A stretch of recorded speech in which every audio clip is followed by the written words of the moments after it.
Okay, so ideally this video should be a lot faster than the previous one because I'm just going over answers for the second MCQ, but otherwise we'll see how this one goes in terms of clarifying, making sure that you understood it, and it's a way more difficult text in terms of comprehension needed. So second strategy comes in, how do you scan and how do you just kind of like answer questions along the way, right? So for this reading, number one, we got to consider that italic part on the very beginning because it always lets me know if I need to scan or skim or whatever. So it says passages from an essay by an 18th century British writer. Okay, two issues here. 18th century, a little bit antiquated.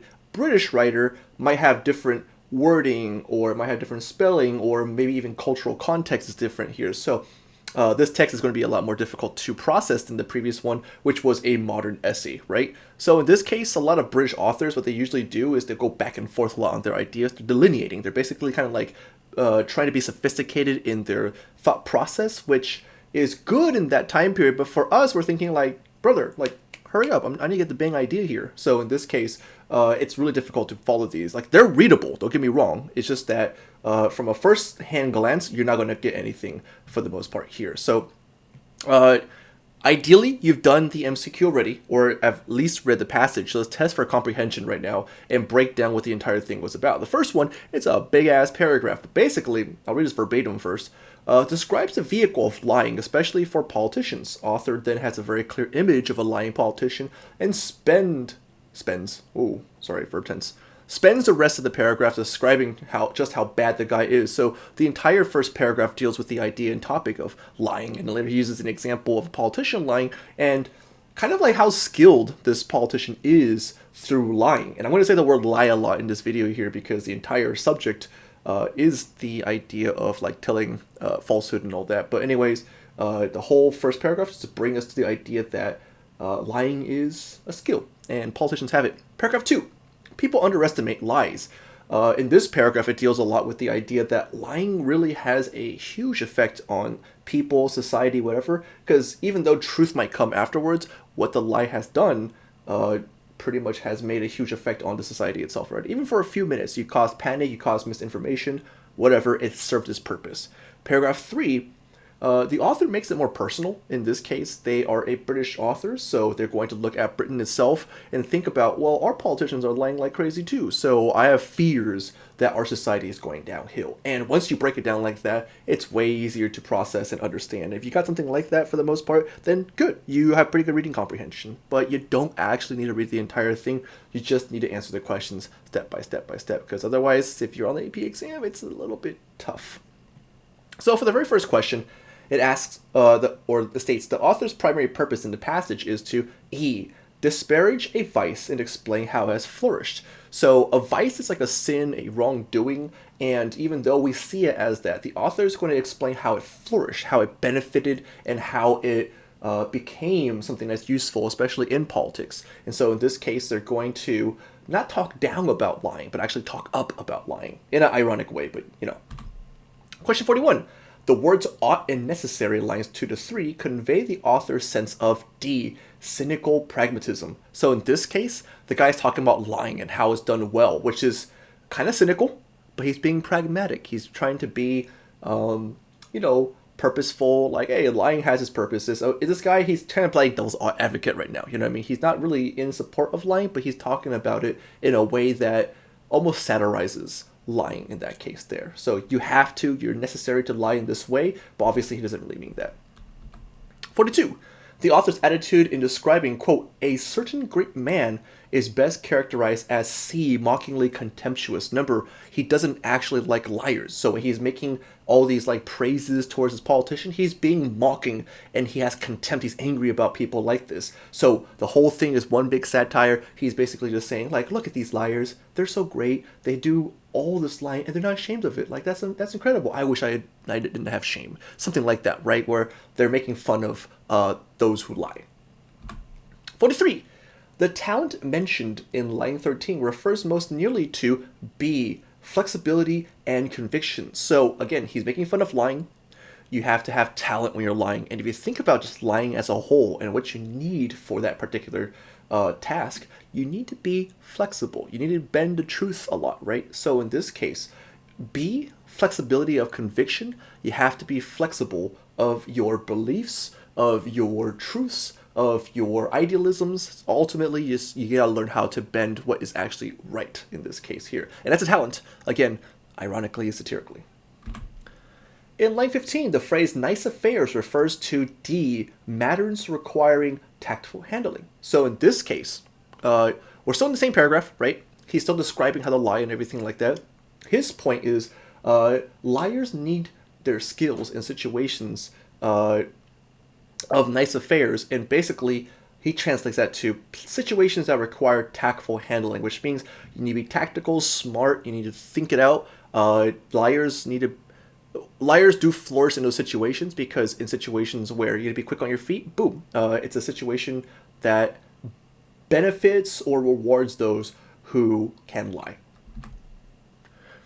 In 45, in context, the phrase unparalleled generosity in line 19 serves as the hyperbolic sarcasm. We're in the same paragraph, he's still criticizing the same politician caricature, so everything should fit under that particular category of like being sardonic, of sarcasm, of just poking fun of. So anything that kind of like stems on that, especially in the same paragraph, we want to make sure the answer is consistent, right? AP exams not trying to throw you off. They're usually pretty consistent for most of their answers and questions here. 46, in lines 23 to 27, the statement so that or no emphasizes which of the following qualities of liars. B, their inscrutability. So just be careful. You got to make sure that you go back to the actual reading itself as you're following me in this video, because I personally don't have the reading with me on hand, so I'm just kind of like drawing from recollection here. So you want to make sure you have the text in front of you to just make sure what I'm referring to. But anyways, in these lines, author is talking about the inscrutability, which the author, if you don't know what inscrutability means, it means that they are hard to figure out. They're not clear with their ideas, and that's true with lying because you try to make reason with it or truth with it, but it doesn't really make sense. By the way, I don't know if you guys can hear that little ding sound. I think my lead client's still up, so anyways, this is a small distraction if you hear it. Anyways, in this case, liars, he makes a comparison to dreams. You try to make sense of your dreams, but there's really no meaning you can make from dreams because they're so abstract or they're so like confusing. And very much liars are the same in that case. They're inscrutable. 47. The author suggests that people hear, quote, inarticulate sounds when they listen to the speaker because the words are so self-contradictory, which again makes sense, right? We're talking about lies and liars. Their language doesn't make sense. It's inarticulate. It's really unclear or hard to understand because, again, it contradicts itself. Through process of elimination, the other ones don't make sense either because those don't really go with lying altogether. Again, subject is lying. Keep on that topic. 48. The primary function of the second paragraph, 37 to 53, is to, now this one is about structure and is about kind of what you understood from paragraph to paragraph, right? As mentioned earlier about the comprehension part, it's about the idea that lies have an effect. For the most part, big or small, but it's effective. We think that lies are inconsequential, but the truth is they have some sort of damage onto people or society or whatever. So in this case, I'm looking for an answer like that. B, reveal the error in a particular belief, because we believe, again, lies are small and inconsequential, but they are kind of dangerous when too many are told or people buy into them too heavily. 49. What is the primary function of the statement, falsehood flies and truth comes limping after it? C. It creates a visual contrast to emphasize the power of lies. This one, I encourage you, I implore you, look at the question and the answers that are given. It's really 4 really shitty answers next to one seemingly sensible answer. So this one here is a very clear example of process elimination. Like the answer is visual contrast to emphasize the power of lies. Yeah, I guess so. I mean, you have like falsehood flies, so with the image of that, getting a little bit of personification there, and truth comes limping after it. So the word choice there shows that truth is weak coming after it. So in this case, visual contrast, emphasize the power of lies, fine, but the other 4 answers, just look at them, they're a little bit ridiculous when you're going through flies 47 to 48. Number 50, lines 53 to 50 to 53, like a man, is dead, exemplify E, the inefficiency of truth in limiting lies' effect. So in this last section of the second paragraph, it talks about how the analogy being if you're like a physician and you're trying to give the remedy to someone who's already dead, right? It's kind of like pointless at this point. So in this case, once a lie has made its effect, it's hard to address its damages, especially when the situation has changed so drastically. So in this case, truth is inefficient at times with the lie's effects. And this question is really based off of, again, structural understanding. As you're going through the entire reading, you have to follow the train of thought that the author has in how they constantly contextualize their subject or topic over and over again.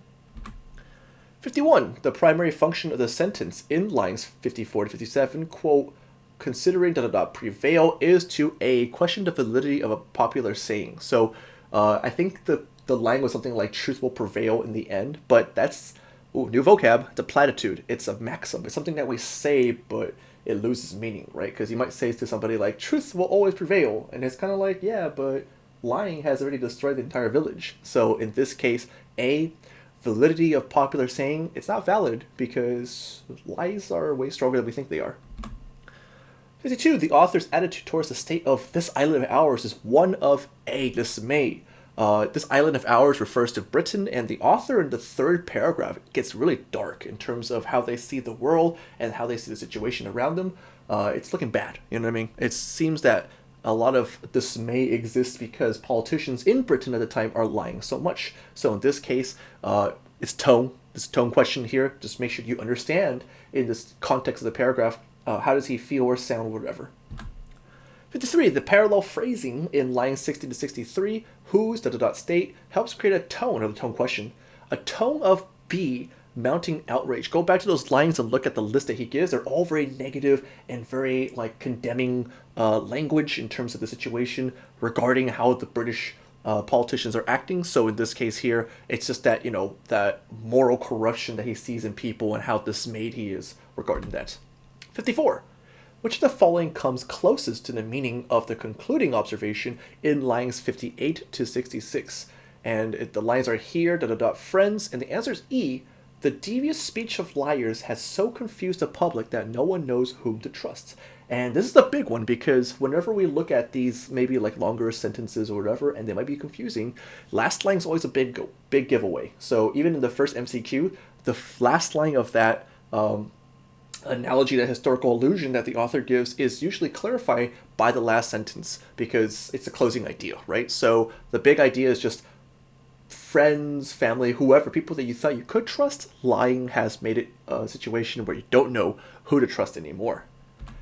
And the last one, the change in tone from, and the last three questions are all tone, I don't know why, but the change in tone from the first to third paragraph serves which of the following functions. Yes, thank you. Another, structure question. A, it heightens the seriousness of the author's themes and views. So the first paragraph is actually pretty jovial, pretty lighthearted. It's kind of like, haha, people lie, and this politician's a really good liar, and we should do this when we lie. But in paragraph 3, and looking at his or her own island, it's kind of like, okay, well, I joked about lying, but just look at our current society. It looks really, really messed up, and that's because of lying. So in this case, A, it heightens the seriousness, right? Because the themes and views of lying is now being played in real time, and it's not looking so hot. So, depending on how you did on the MCQ, I mean, if you did well on this one, good job. This is a really hard one. Well, okay, I'll roll it back. Not really hard, but it's one of the harder ones in terms of the language and so forth. So the more you can master these and close read and understand the nuance, hey, you're kind of getting ready for college textbooks as well, because a lot of them are kind of worded this way as well.